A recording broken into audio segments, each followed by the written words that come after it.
आपकी भांति एक गरीब किसान का बेटा हूं। मेरा छोटा सा चुनाव मेरे खिरौर गांव से एक सामाजिक सेवा करते हुए लोगों ने मुझको बुला करके वहां पंचायत समिति सदस्य का चुनाव जिताया था। वहीं से मेरा एक राजनीतिक करियर शुरू होता है। वो इसलिए शुरू होता है, मैं मेरे युवा साथियों के बीच में और किसान का बेटा होने के लिए हमेशा उनके बीच में रहा हूं। 15 साल से इस नवलगढ़ में एक ही आदमी लगातार यहां जो शासन कर रहा है, उनकी करतूतें मैंने देखी, उनके कारनामे मैंने यहां देखे, और वो अपने आप को हमेशा विकास में माका या थे माकार में ताका ऐसा शब्द कह करके और लगातार नवलगढ़ का एक शोषण कर रहा था। और मेरे युवा साथियों को जब वो 2008 में आया था, तब से गुल्ली डंडे दे करके आज तक उन्हीं गुल्ली डंडों में रख करके वो अपने को गुमराह करते आ रहा था। मुझे उस चीज की बहुत ज्यादा पीड़ा हुई। उस पीड़ा को लेकर के मैं आप लोगों के बीच में लगातार उपस्थित होता रहता हूं। एक आदमी अपने को जो विकास पुरुष कह रहा है, अगर 2008 से लगातार सिर्फ गुल्ली डंडे खिला रहा है, आज तक किसी को रणजी खिलाया क्या, किसी को स्टेट खिलाया क्या, किसी को नेशनल खिलाया क्या, क्या यहां कोई खेल स्टेडियम बनाया क्या इन मेरे युवा साथियों के आगे तक पहुंचने के लिए कोई रास्ता अपनाया क्या, जिसके मुंह में आज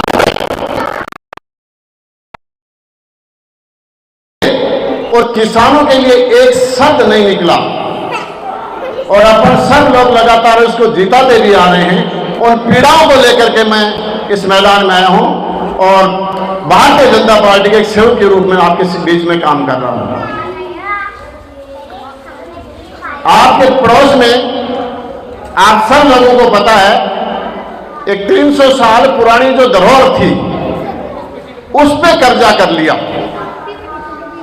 और लगातार पिछले 12 महीने से पहले हमने यहां एक एसडीएम कार्यालय के सामने बगाना बचाओ संघर्ष समिति का धरना स्टार्ट किया था, और उसको बचाने के लिए हम प्रयास कर रहे थे। तब से एक स्लोगन चला रखा है, हर मंच से रोता है और कहता है कि मैं यहां एक हॉस्पिटल बनाना चाह रहा था। मैं माता जी की जाने से स्टेडियम से उनको सीधा ये मैसेज पहुंचाना चाहता हूं कि वो 80 करोड़ रुपए कह रहा है कि हॉस्पिटल लेके मैं आया हूं, हम सब करेंगे, माला डालेंगे, से माता के दरबार में खड़ा होकर ये कह दे कि मुझे 50 बीघा जमीन सिर्फ हॉस्पिटल चाहिए, तो मैं आप लोगों के आशीर्वाद से कहूंगा कि सबसे पहले मैं उसके गले में माला डालूंगा और स्वागत करूंगा।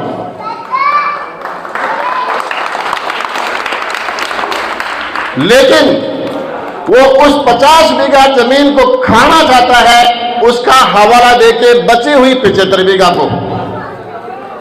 क्यों?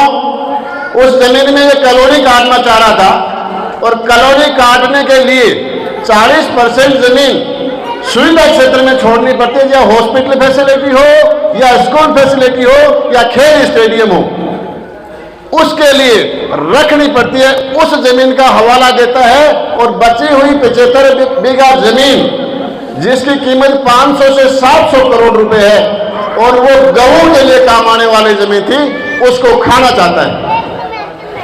आज मेरे किसान भाई अधिकतर आवारा पशुओं से बहुत ज्यादा परेशान है।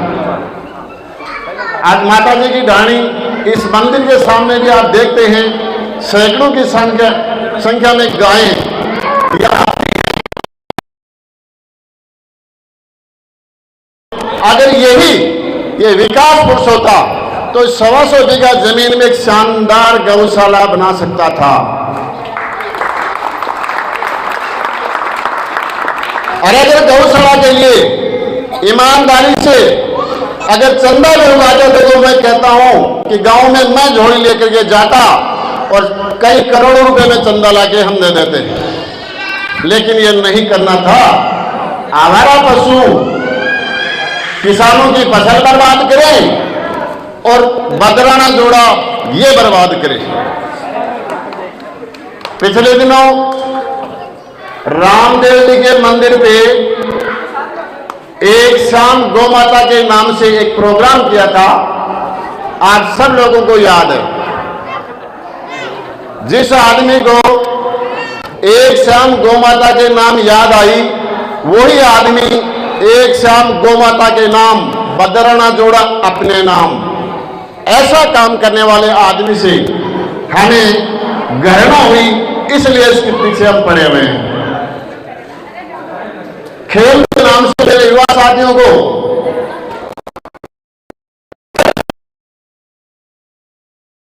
और फिर बड़ी सभा में सबको गाली दी जाती है।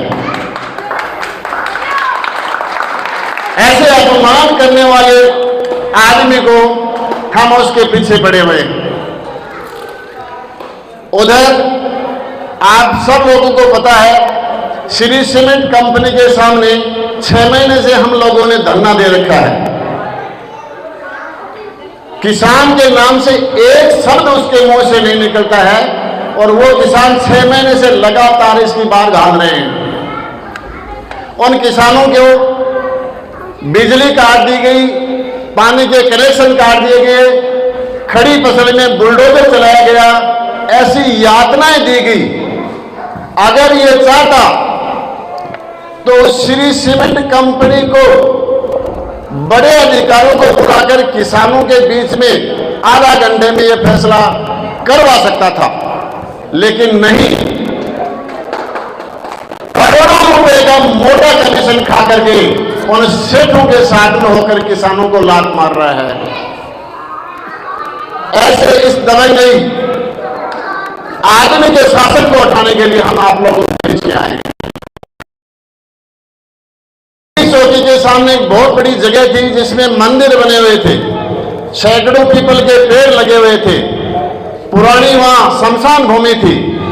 उसको दिन दहाड़े उन मंदिरों को तोड़ा गया और उस पर कब्जा किया गया।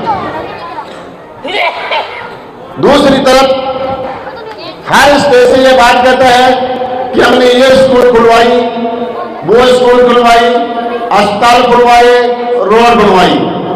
मैं आप लोगों को बताना चाहता हूं, प्रधानमंत्री सड़क योजना के तहत राजस्थान सरकार के पास करोड़ों रुपए का बजट आता है। बहुत सारी सड़कें राज्य सरकार और केंद्र सरकार के बीच में 70-30, 60-40 के रेशियो में पैसा केंद्र सरकार का आता है। जितना पैसा केंद्र सरकार का आता उतना भी इन रोडों पे नहीं लगाया गया। प्रधानमंत्री सड़क योजना के तहत जिस प्रकार की सड़कों की क्वालिटी होती है, उसके अकॉर्डिंग 20% भी उन पे काम नहीं हुआ है। सड़क बनने के ठीक 10 दिन 15 दिन बाद, और मुझे विश्वास है कि आप लोगों का आशीर्वाद हमारे पे रहेगा। इस प्रकार के कुकर्म करने वाले आदमियों अपनी कुकर्म यहां दिखा रहा है, उसका अब की बार 2023 में शुभराशा कर देंगे।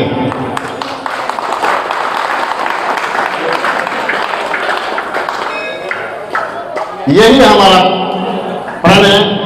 कितना बड़ा समाज, सैनिक समाज, जो लगातार मेरे भाई साहब चेयरमैन रहते आए हैं, ये एक आदमी ईमानदार, कर्तव्यनिष्ठ, एक एक आदमी की पीड़ा सुनने वाला, हर काम में गरीब को गणेश मानकर काम करने वाला।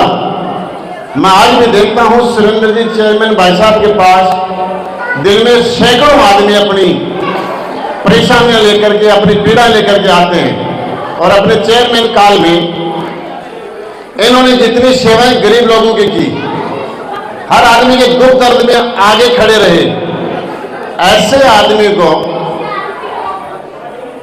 चेयरमैन पद न दे करके और एक ऐसे आदमी को चेयरमैन पद दिया है जो मात्र एक स्टंप है, और इस स्टंप का फायदा उठा करके ही बदराने जोड़े पर कब्जा किया कि अब की बार इसका आप सब मिलकर के जवाब देना है।